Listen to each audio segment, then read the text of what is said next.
Nočná mora pokračuje, teda druhá časť môjho príbehu.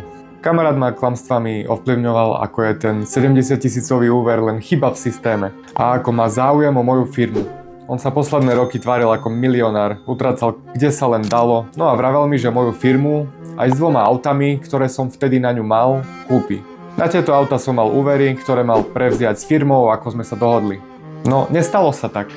Po spísaní zmluvy o predaji firmy auta zobral pod zámienkou, že vybaví poistku na tieto auta. Ale on tieto auta predal ešte skôr, ako firma prešla na ňo.